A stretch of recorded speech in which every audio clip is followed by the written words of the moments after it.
Well, to talk a bit more now about the death of Jean-Marie Le Pen, Andrew Smith is with us live. He's an expert on French politics and history at Queen Mary University. Look, Andrew, really good to speak to you today because there is obviously so much to discuss here as we look back at the life and politics of Jean-Marie Le Pen.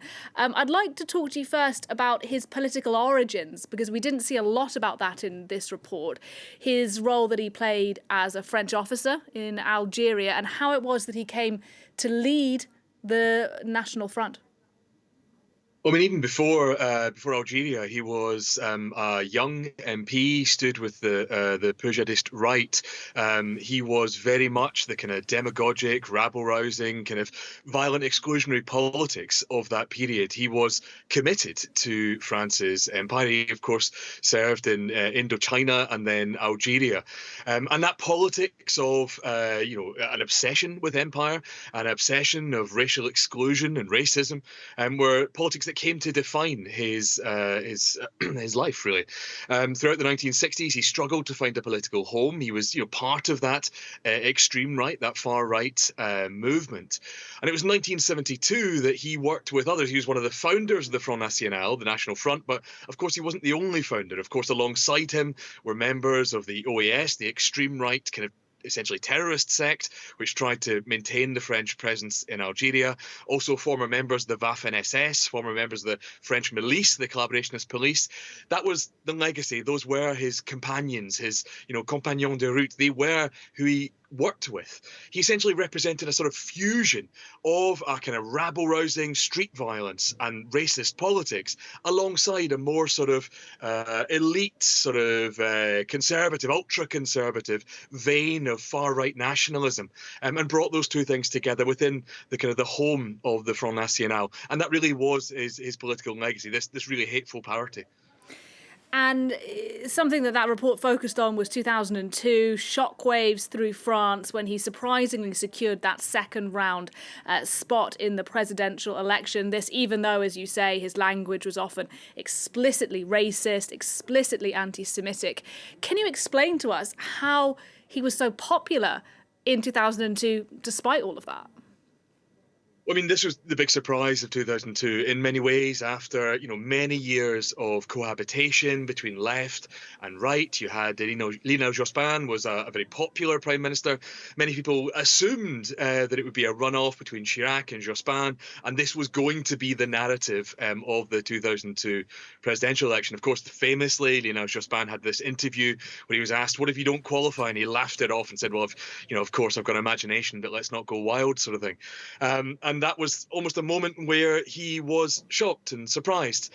What somebody like Le Pen represented at that moment was a rejection of that status quo. He represented, in a new millennium, a politics which was anti-liberal. Le Pen's politics were defined by securitization, by racism, by xenophobia. When you talk about economics in the 80s, he said, well, he's a kind of Reaganite. In the 90s and the 2000s, he was sort of anti-liberal, sort of almost national socialist, we might say.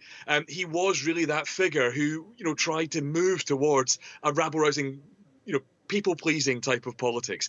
And that was the foundation of his appeal in 2002, able to conjure up a sort of disaffection with mainstream politics by also promising something, horribly different in that way as well, by selling different people, different things, anti-immigration and those politics of anti-liberal economics at the same time.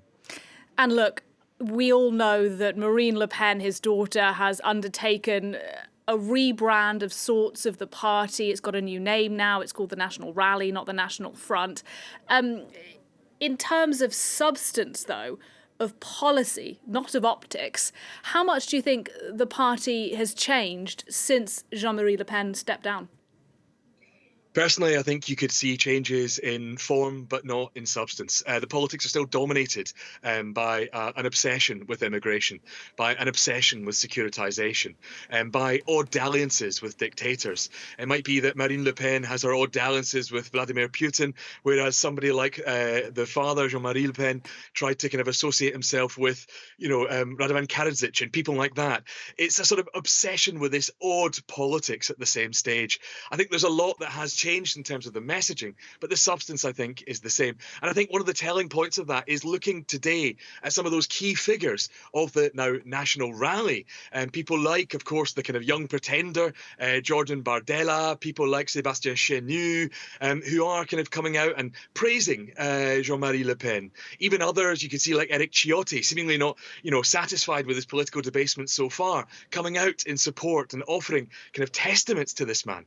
Now, I think it's, difficult. It's ghoulish to sneer at the dead, but I think, ultimately, our response to his death might well come from those he tortured, from those he subjected to racism, anti-Semitism, homophobia, those that he slandered, that he persecuted, and that long political career in which he dedicated himself to the politics of fear, exclusion, and prejudice. I think we'll see that many, many people will not have good words to his name.